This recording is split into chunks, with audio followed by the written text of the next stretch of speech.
Hi everyone, Frosty Chiltano here, the internet's busiest music nerd, and it's time for a review of this new Bladee album, Cold Visions. Swedish rapper, singer, songwriter, founder of Trash Island Records, and one of the main artists of the multi-talented Drain Gang collective Bladee, who has been on an impressive run as of late. One that even I can't deny, given that not too many years ago I was not really into much of anything Bladee did. My review of his 2018 record Red Light ranks as among one of my most negative ever, as at the time I did not really get much from the blissful, terminally online internet trap he was mostly known for then. I could detour into a rant about the vocals and pitchy auto-tune on records such as Ice Dancer, but I'll spare you. The fact of the matter is, a lot of the worst elements of Blade's sound since that time have been smoothed out, while maintaining many of the more endearing aspects of his amateur style and light, youthful, innocent vocal delivery as well. Bladee and Drain Gang generally have been making more interesting production choices. The recent collab album with Young Lean Psychos that just dropped, while I wasn't crazy for it, it did interestingly dabble quite a bit in rock and post-punk music. Blade's last solo effort, Spider, saw some tracks dabbling in UK drill as well as ambient pop. Not to mention the stellar crossover Crest with Echo 2K not too long ago that went full throttle into synth and art pop. And for me, it's just been inspiring to see. With all that being said though, some of what has made me warm up to Blade's music over the years kind of gets thrown out the window a bit on Cold Visions. However, I have no doubt that by many, this record is going to be seen as a total blowout, a fan favorite as well, so I guess take what I'm saying about Cold Visions with a grain of salt. Because I could see why some of Blade's biggest fans are really celebrating behind this album, because in a way, it is a bit of a return to form. I mean, for example, all your Drain Gang favorites are back. Young Sherman, Young Lean, White Armor, Echo 2K, Thai Boy Digital. Plus, on top of it, in comparison with a lot of Blade's more recent stuff, Cold Visions is a decidedly darker record, more distorted as well. I would argue that it is maybe the most aggressive project Bladee has put out as far as a sheer material, volume, level of distortion. And yeah, Bladee stylistically is really focusing on trap instrumentals once again. Working on Dying, Bladee is back. To a degree, Ice Dancer Bladee is back, but a lot of the glitzy, bright, frosty atmospheres that were all over that record are kind of missing on Cold Visions. That is swapped out instead for, like I said, distortion, more saturated, bassy mixes. The instrumentals really do hit a lot harder, with Bladee fully embracing this rage type style that he has dabbled in before a little bit on some recent previous albums. But yeah, now we're really kind of going into it 100%, and I will admit, I do think hopping on instrumentals of this type provides an interesting dynamic for Bladee. The way the thumping kicks and cycling hi-hats and super distorted bass and synths pair with Blade's sweet, gentle delivery, it creates this interesting sensation that in its best moments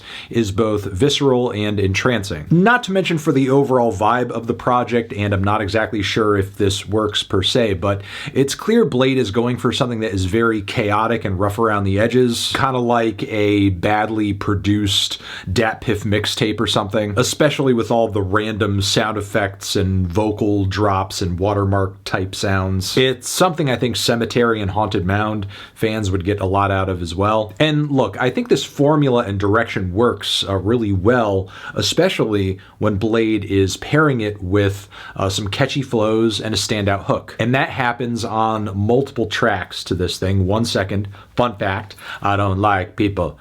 I really don't like people. You like me though, right? Right? Your buddy Cal? Again, numerous examples. Quite a few of them also are spearheaded by Young Lean, which is fine, not necessarily a shortcoming, as these two are kind of kindred spirits creatively and have a lot of chemistry. That being said, though, I feel like the impact of many of these songs is diminished by a lot of other tracks on the album that are very similar aesthetically, in tone, similar vocal processing, rhythmic patterns too, but they're not quite as developed structurally. Maybe they're not as strong on the hook front. And truth be told, even though I do like all of those tracks that I listed quite a bit, their appeal is pretty straightforward. Not exactly so dynamic or versatile that you could repeat the same formula over and over and over, even with an army of good solid choruses. And yeah, it's going to lose its flavor, especially after a couple dozen tracks. And yeah, in my opinion, as a 30-song project that is over an hour long and has a lot of shorter cuts in its midst, too, this thing is a little bloated. Personally, I've enjoyed seeing Bladee whittle some of his latest projects down to just their most essential moments, even if many Bladee fans kind of feel like they're getting spoiled right now. So I do think there is some fat that could have been cut from this LP, but by that same token, I do think there is a decent amount of variety on the project. Tracks that have a bit more breathing room, melody aren't quite as distorted, and I think these tracks work well, especially when they do get across a sweet melody or have a strong, compelling emotional vocal break, like on Young SHERMAN, as well as Don't Want to Hang Out. The chord progression on that track is fantastic. And I think both of these tracks serve as examples of how far Bladee has come over the years vocally too, as he's gotten a lot better about voicing emotions around frustration, depression, introspection. But with that being said, even some of the softer and more approachable cuts on this thing have their shortcomings, like DOA, for example, which has a production credit with Skrillex. The presentation on this one is so clean, it kind of sticks out like a sore thumb in the midst of the LP. And there are other softer cuts that I think are a bit aimless and don't have as strong a structure or vocal performance, be that false or can't end on a lost outro, which is not even the real outro for the record. The actual proper finishing track with Echo 2K is much stronger. And there's actually some odd examples of tracks where Bladee is trying to get a message or an emotionally evocative theme across, but he's not really committing that hard to the topic at hand, and as a result, you don't see lyrics that dive that deeply into the theme of the song or dive in that long. Don't Do Drugs, for example, given what it's going on about, I would think there would be more to this song other than just 1 minute and 33 seconds. Message to Myself also kind of feels like it's lacking on this end too. Yeah, there are just some moments to me that read as lost potential. On top of that, the handful of interlude cuts that this album brings with it don't add that much to a track list that has such a messy and samey flow, which again, I really do think that's kind of the Achilles heel of the album. But I can give props to the lyrics though, at least in a general sense, because across the entirety of the album, you do really get a sense of where Bladee is at emotionally, mentally, spiritually, with a lot of clear commentary about friendship, materialism, God, loneliness, death, hate. Plus, there are lots of very cheeky bars throughout this project that are a little silly and I guess are indulging in things I can only call Bladeisms at this point. Me in white armor going high speed in Miami doing Tai Chi. I'm in a forest with a high priest. Man, I'm stepping on the court. Man, you're watching YouTube shorts.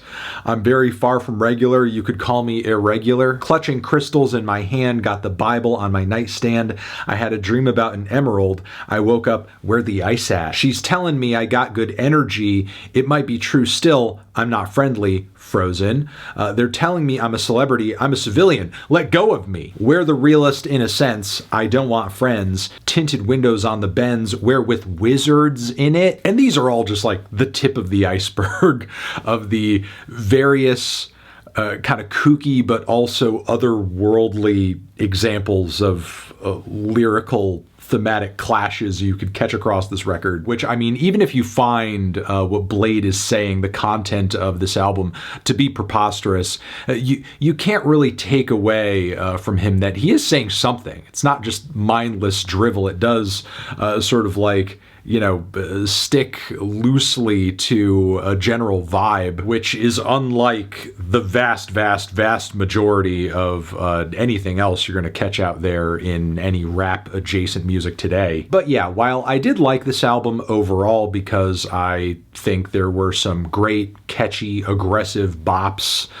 throughout the record at various points, I still think overall there are too many redundant, scant, awkward cuts to make this record stellar overall. I think Cold Visions really could have been pared down a little bit, and if it were, I think it could have been a great project. I think a great and amazing project is like kind of in there in the fog a bit. In its current state, I just don't really see that because I think there are just too many songs, at least to my ears, that are really just breezing by without leaving too much of an impression. So with that, I'm kind of feeling a strong 6 to a light 7 on this thing. Transition, have you given this album a listen? Did you love it? Did you hate it? What would you rate it? You're the best, you're the best. What should I review next? Hit the like if you like. Please subscribe and please don't cry. Hit the bell as well over here next to my head. Another video you can check out. Hit that up or a link to subscribe to the channel. Anthony Fantano, Bladee, forever.